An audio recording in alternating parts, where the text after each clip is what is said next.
كتيبة احضروا يلا. اخ كويس بيقول لي كلمنا عن الحمام الدشار. تمام. بص يا حبيب قلبي، فرد الحمام الدشار اول بند بتجيبه من بره بلدك. تمام. تاني بند بتجيب فرد الحمام الدشار من عمر سنة ونص وسنتين. تالت بند واهم بند ليك انك ما تكونش غيتك في قلب الغيات اللي حواليك عشان فرد الدشار ينجح عندك. دي اهم خطوات مع الفرد الدشار. تمام. اول بند يا رجاله، رمضان كريم علينا وعليكم وعلى كل امه محمد اجمعين بخير وصحه وسلام. والدشار كله اسرار، عشان ما اختلفش مع اي اخ من اخواتي وحبايب قلبي جواه الدشار في الفيديو ده. رجاله كلكم على دماغي، بس كل واحد بيقول وجهه نظره ورايه في فرد الحمام. تمام. فرد الحمام الدشار يا حبيب قلبي زيه زي البني ادم.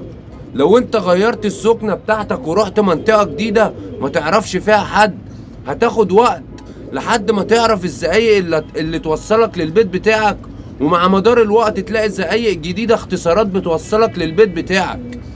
الدشار زيه زيك، لو انت غيرت له مكانه دماغه بتتبرجل، بس في الاول وفي الاخر الدشار في حمام بيفضل طول عمره بطل فيه حتى لو مكانه اتغير، وفي حمام مجرد ما ينزل من غيته ويروح غية تانية دماغه بتتبرجل وبتسيح منه خالص.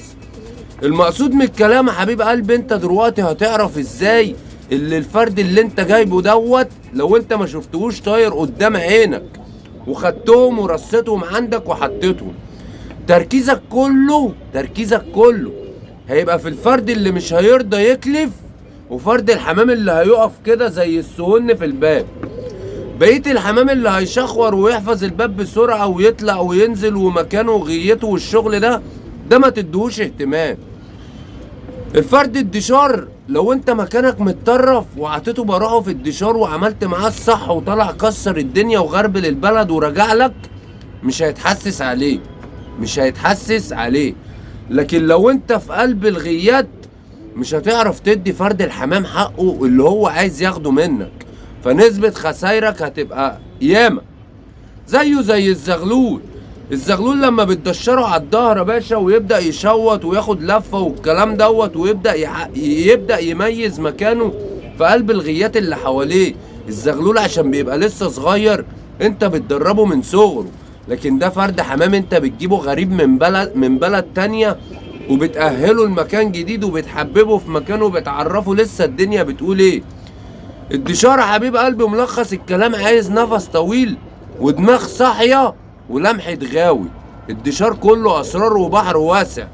ملخص الكلام، لو عايز تربي دشار هتجيب حبة غرب من بره بلدك، ولو انت غيتك متطرفة اعمل معاهم الصح واديهم حقهم تالت ومتلت. فرد الحمام اللي يقعد عندك بسرعة في الغية ما تدوش اهتمام ونزله بيعه، وسيب فرد الحمام اللي يطلع يكسر الدنيا ويبات لك يوم ويومين بره ويرجع، ده اللي تعتمد عليه ويبقى عندك من حديد وصلب.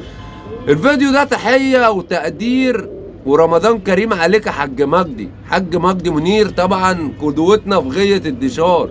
انا بصبح عليك يا حاج بالفيديو المتواضع ده، ورمضان كريم عليك وعلى اهل بيتك، وتحياتي لكل اخواتي وحبايبي جوايا الدشار وعلى دماغنا كلكم يا رجاله. لايك وشير وكله في الخير وعلى الله ان شاء الله. قول له حكمه وقالوها لنا زمان، لو ما اتعلمتش من اللي فات اللي جاي هيعلم عليك. لايك وشير وكله في الخير وعلى الله ان شاء الله.